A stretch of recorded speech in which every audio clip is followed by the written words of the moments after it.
All right, so we are down to our last replacement rule for 6.3, and it's one that I think we've been anticipating for a while, and that would be, of course, double negation, as we see here. And so again, just like with all the replacement rules, we simply need to notice that certain statements are equivalent or mean the same thing as others. So if I told you it's not the case that Everett is not located in Snohomish County, right, you would think about it, and eventually you'd come up with saying, oh, yeah, that means the same thing as saying Everett is located in Snohomish County. Now we know which of these two statements any English instructor would prefer. However, remember that logically speaking, they mean the same thing. And so what we're talking about here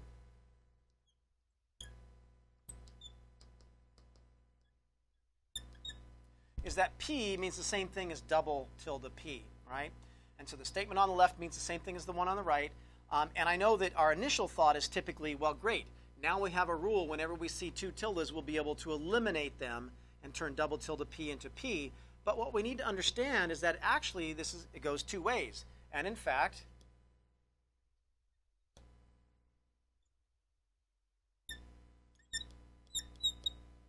there will definitely be times when we're going to want to add a pair of tildes. And double negation is the rule that does this trick for us, right? So looking at this, we have P wedge Q, and down here we have something like the opposite of P, and so I'm hoping that an argument like this, or these premises at least, might put us in mind of disjunctive syllogism. However, note, we can't do disjunctive syllogism because disjunctive syllogism says we need to have the negation of P to pull that off, to be able to get the Q down here, to infer the Q. So we don't have the negation of tilde A here. The negation of tilde A is, quite literally, the negation of tilde A is tilde A with a tilde in front of it. And so we actually have to use double negation here on line 2 to be able to add the pair of tildes. And now, with 1 and 3,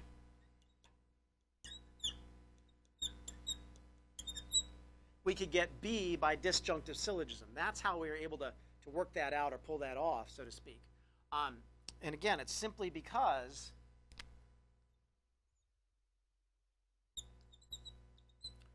if that's P wedge Q here, we need to specifically have tilde P down here, right? These are the same. Tilde P down here to be able to pull down the Q, as disjunctive syllogism says we're required to, essentially, right? Okay, so that's double negation. We will use it sometimes to add on a pair of tildes. We will use it from time to time to get rid of a pair of tildes as well. Do note here as well, though, that whenever you're adding the tildes, they have to be added right next to each other, immediately adjacent to one another, like we see here, to do this replacement rule correctly. Okay, so having done all that, right, we've covered the first 5 of the replacement rules.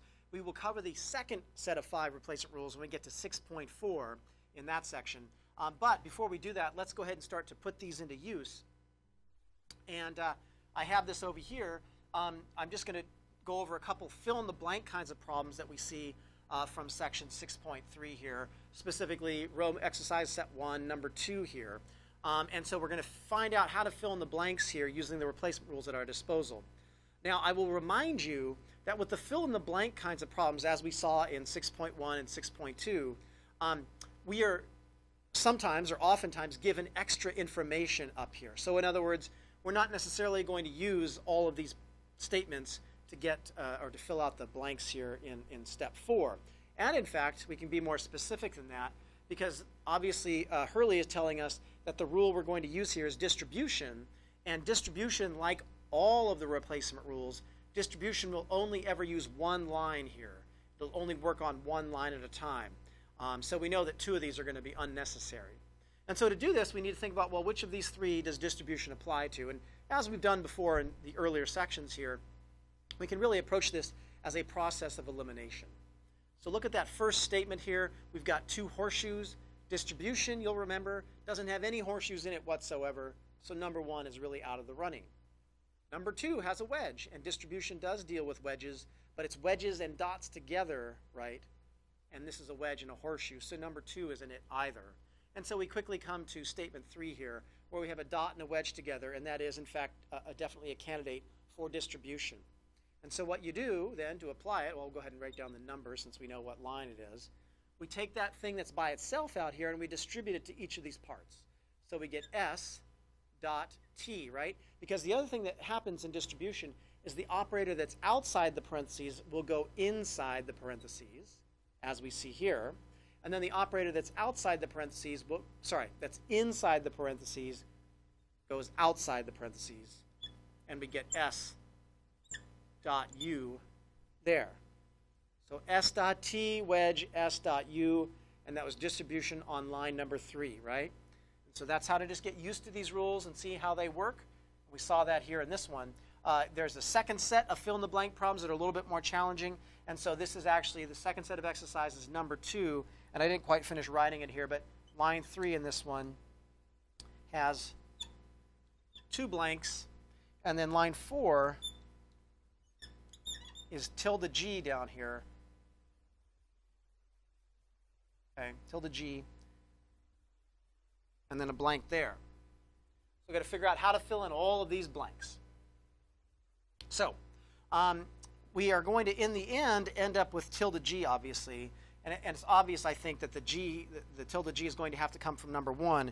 And so what we can be thinking about here is when we have a statement like essentially P horseshoe Q, which is what we're talking about here in line number 1, right? The main operator is a horseshoe.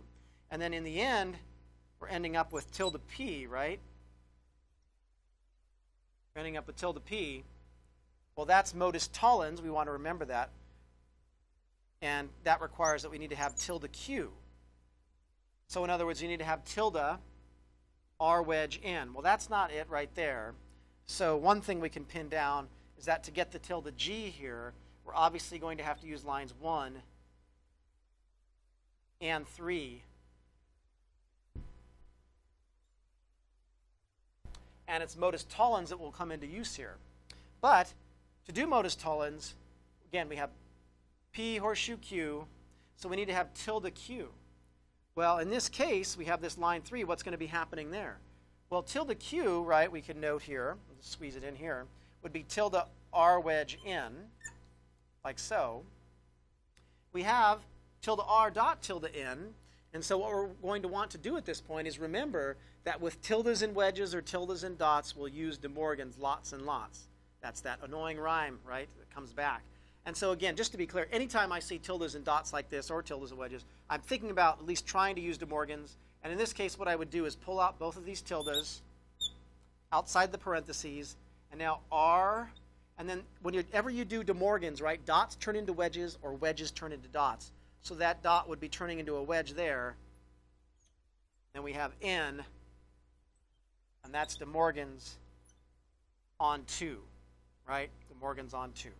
So I'll just observe here that while I have written the line number after the rule here in this one with De Morgan's, and then here I wrote the numbers first and then the rule, it doesn't really matter to me. I know that Hurley likes to write the numbers first and then the rule. Typically, and you've seen me do this in the proofs, right? Typically, I like to write the numbers second. So just be aware of that. At any rate, that's how we fill out the blanks for that one. But remember, when it comes to the exam on all of this material, while there will be a couple of fill-in-the-blank problems just to kind of warm you up on that exam, and do practice them out of the book here as well, I really consider these more of, again, of a warm-up exercise and not really the main event. The main event occurs here in section 6.3 in exercise set 3, where you're doing proofs, right, from scratch, where we have premises and then a conclusion. And so that's what we'll be looking at here in the next video.